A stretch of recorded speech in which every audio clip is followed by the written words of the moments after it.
Welcome back to Vintage Vibes Automotive. I'm Connor, and today we're going to look around this Mark 1 Golf GTI.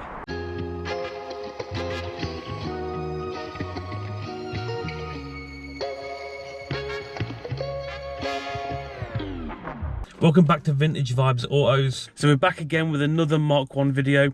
This time we're going to be looking at putting the Mark 1 Golf back together. As I speak right now, it is probably getting to the end of October, so things are going to get quite chilly soon. At the moment, the Mark 1 Golf is bare metal. I know this is probably a bad thing to do, but I'm going to roller brush it. I know roller brushing is a bit of a crime, but I don't care really, so I'm going to do it anyway to protect it from winter, protect it from the frost, protect it from rusting. I've got some colour with it already. It's Rust-Oleum blue, so I'm just going to go back to the original colour. It might look a bit atrocious, it might run, but I don't care because I'd rather have that than the car rusting any more than it has over winter. At the moment, the Mark 1 Golf isn't waterproof because the soft top has been taken off, the doors need fixing and the wings aren't bolted on. So I'm also going to make the Mark 1 Golf watertight and possibly put the engine back into the bay as well. I don't want to leave the engine inside the car because it's going to get condensated and then I don't want the internals to rust.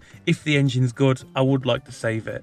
If you're new to the channel, I do have other cars as well as the Mark 1 Golf GTI. I've got a Mark 2 Golf GTD which needs some restoration. I've got a Mark 3 Golf Colour Concept GTI 16 valve, which is my weekend car. I've got a Mark 4 Golf PD 130 GT TDI, which I'm currently sitting in right now. I've got a Mark 5 Golf 1.9 TDI, which is my current daily driver, which has done over 290,000. So stay tuned to see more videos on these cars. So Anthony's just arrived at the lockup. Hello. And we're with the Mark 1. He's not actually seen what's under here yet. I've literally just rocked up. I've seen the photos of the post that he sent me of it. Currently this is all I've seen so far in person. To be fair, when the video comes out, the first video, you'll have actually seen it by then, but it's not out yet. Oh, okay.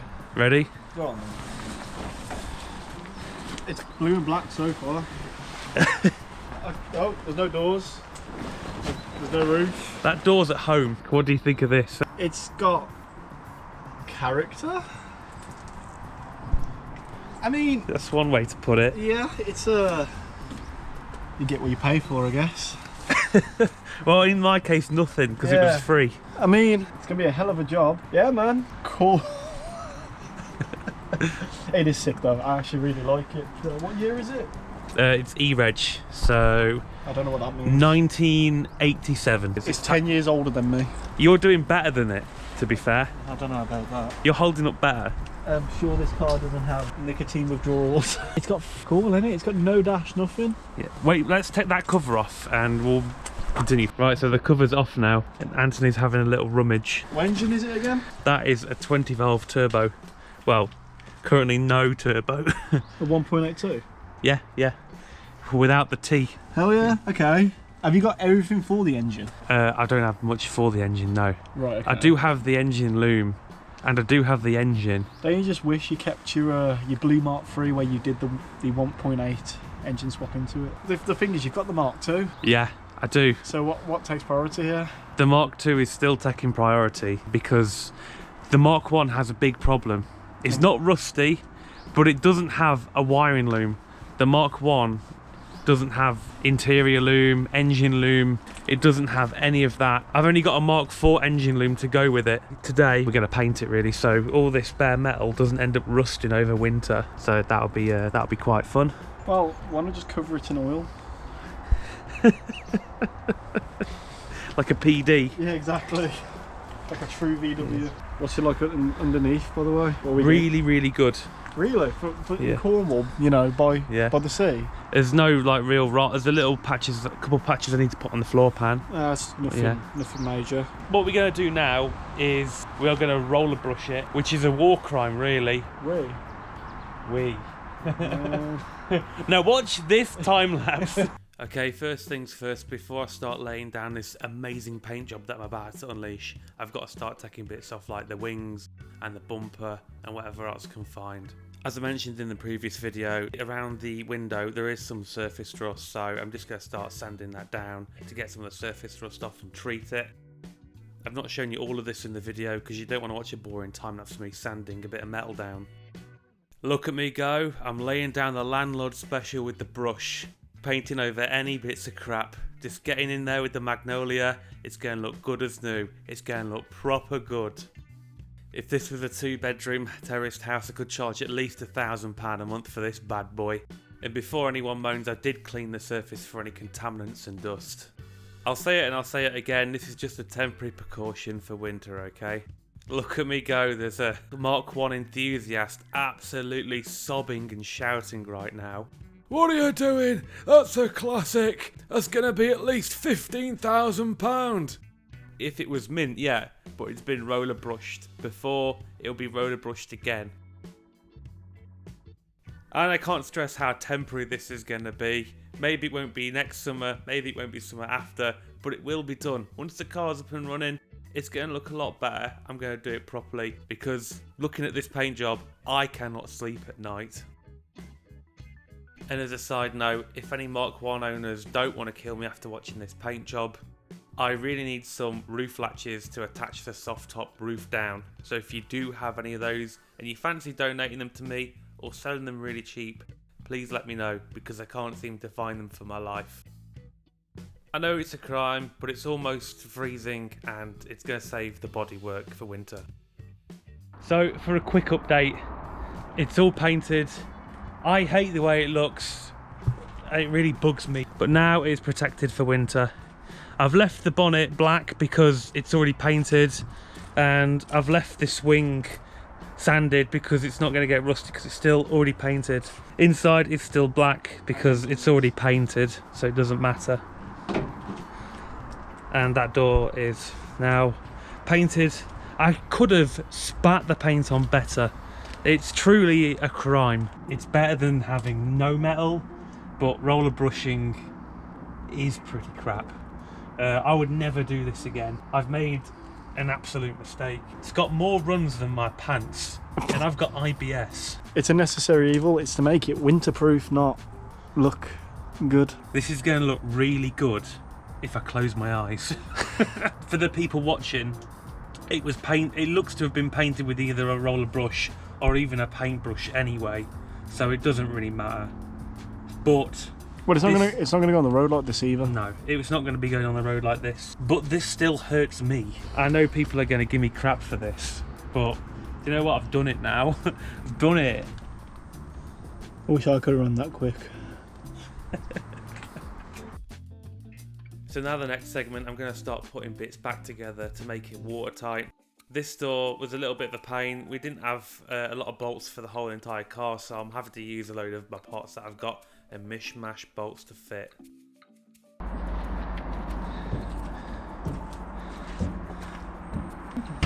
Never mind, you can open it from there. The bit was going to be go to the passenger side, but apparently you can just push down this bit and it does it. Yeah, it's looking a bit more like a car now. It's partially all back together now. I've just put the bumper on to make it look a bit better. But the paint job looks alright from 10 foot away. It's still not great, but it's okay. Better than what it was. Next time I've got to make it watertight. I'm also missing this door. Once Anthony's done his work in magic to help me get the door back on, then I will start making it watertight. Now this door, the bolts had sheared off in place. They must have been on a long time because they were very rusty, and I thought by putting a nut on them and welding them in place, I thought I'd be able to get them off, but I wasn't as fortunate and I had to go back to step one. Anthony can fix my door hinge problem as well. Yeah, by throwing it in the bin. So how much is it to buy any one of these? It's £15 each, so 30 quid for two. I'm hoping if I put this in the Bridgeport at work, assuming work would let me, I don't think work will see this video. I'm hoping, because it's a through thread, put a drill in smaller than the thread. If I'm lucky, maybe it will grab it and send it through.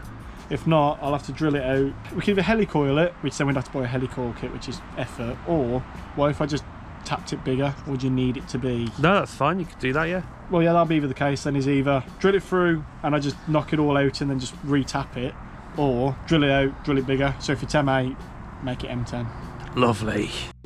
Look at him go. My absolute sweet cheese, my rotten soldier. I love that guy. Working on work time for my car parts. A disclaimer, if work's watching, it was after hours. There's a thread inside of here now. Not all the material's out, so there's what's left of the screw. There's threads on the other side. So I'll probably use a tap to push out the other threads, and that should salvage this one potentially. Also, I don't know if you can see, let me get a good light on there. And there you go. There's some of the threads. Look at that, lots of overspray, lots of old Rust-Oleum paint. And I tell you what, you know what time it is? It's time for the Landlord Special. Yeehaw! It's actually quite refreshing to do this because all my other cars have great paintwork, and it's nice to have a rough car. I could just do whatever I want, to be honest. It's great. Okay, so now it's the next day and it's dried and I have to put a couple layers on it. I'm going to start putting stuff back together, such as the front bumper. I put the number plates back on to tidy it up a little bit and put his eyes back in his head because it's got no face at the moment. So it needs to be looking more like a Mark 1 Golf.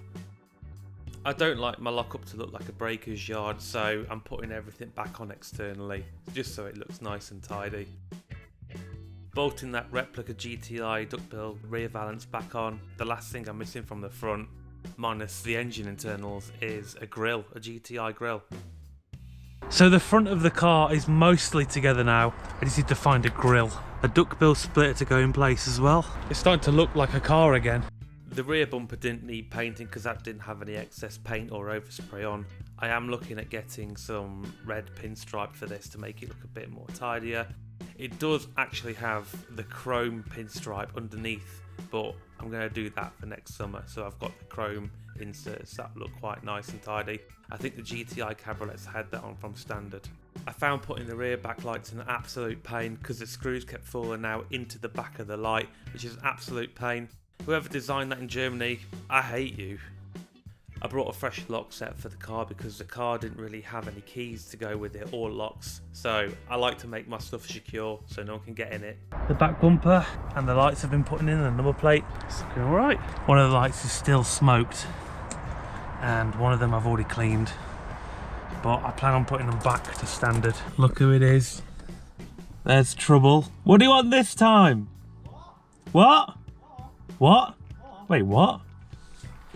What? What? What? So we're back for another day. We've got the full squad here today. We've got the Mark 1, we've got the Mark 2, we've got my Mark 3, and we've got my Mark 4. The only thing that's missing is the Mark 5, and that's at home. I just wanted to give a little show of my Mark 3. This is my 16 valve ABF. It's also a colour concept if you haven't seen on my channel before. Original colour concept. I've not just plunked the interior in. And there's more of this on my channel if you're interested. So that's the good one. Nice. Yeah. And that's the shit one. They're still gonna work. If they'll still work, because he's slightly off centre. I love it when you bring me gifts. Go on, do the honours. Hinges installed. Whoa. Man of the hour. Perfect. Thankfully I managed to find some rear window mechanisms for just £20, but what I didn't realise when I was fitting these is you're supposed to put the window seals in first, but I'm a bit of an idiot, so I didn't even think to put them in. The windows are in, the rear door cards are on, the roof is bolted back in place.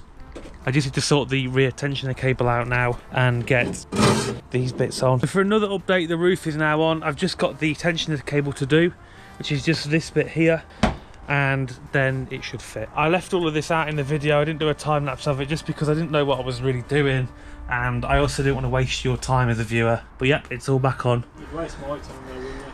It's also just like a Beetle now. Rear engined. Whoops. The roof is now back on and working. I've got actually quite a lot of the interior. The A, B and C pillars, I'm gonna put some fabric over and then put some adhesive to stick them down. I'm gonna make some for that. I still need to find a dashboard. I need some clips to latch the roof down. That's all I need for the roof. The interior is looking all right. I've got the roof. The roof goes over now. I mean, I can't clip it in place because I don't have the latches, but it's looking all right. It's coming together. I'm quickly learning that parts for the Mark 1 Golf are actually really expensive or really cheap, and there's nowhere in the middle. So the rear tensioner cable I actually lost. I've found it now to fit the roof, but a new one is actually £100 to buy on eBay. I thought it'd be a lot cheaper than that. Luckily I found it. I do have now a grille, so let's put that on. The last thing to complete the Mark 1 Golf space. Facebook Marketplace has come in handy with this car. As much as it's a pain, I found some absolute bargains on there, and I've got a lot of things I couldn't find on eBay. Now I'm just adding a little bit of red pinstripe to the Golf. I know it's a Mark II Golf GTI thing, but I've always been a sucker for red pinstripe. What do you reckon to red pinstripe going across the side of the car? I don't think I'm so sure of it. Let me know what you think, yes or no. I've just put the pinstripe on the grille. It's looking alright, but I've realised it's actually a chrome grille underneath. So I think I might take the red pinstripe off. I think I might just have the chrome grille. Might look a bit better. I know, naughty me using no axle stands. Let's pretend there's one out of shot.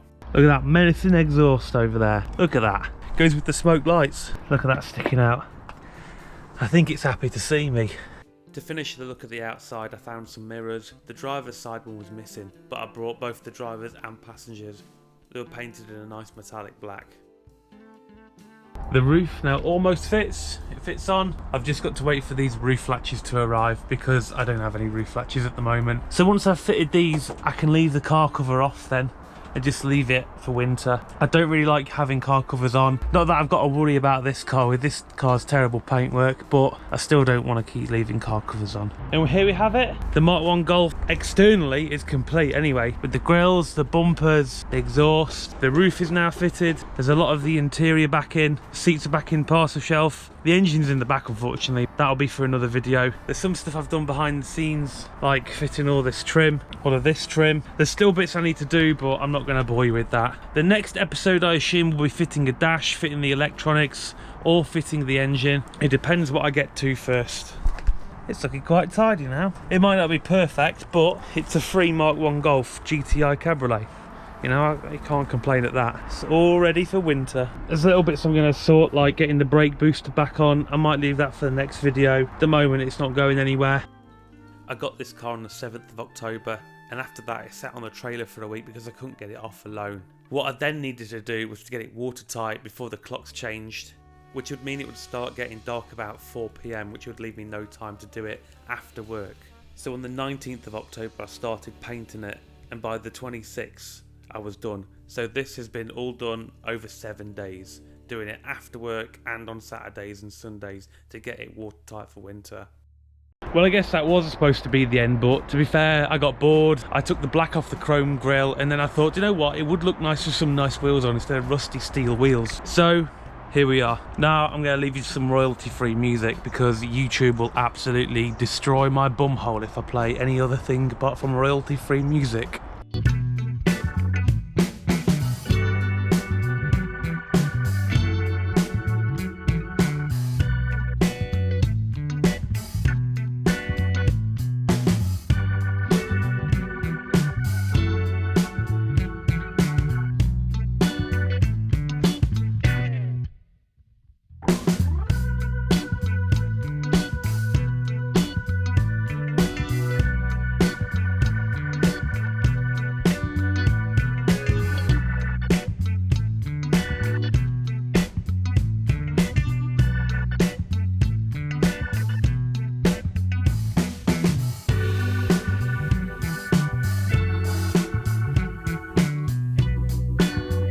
If you like this video, please check out my other videos below, and thank you for watching.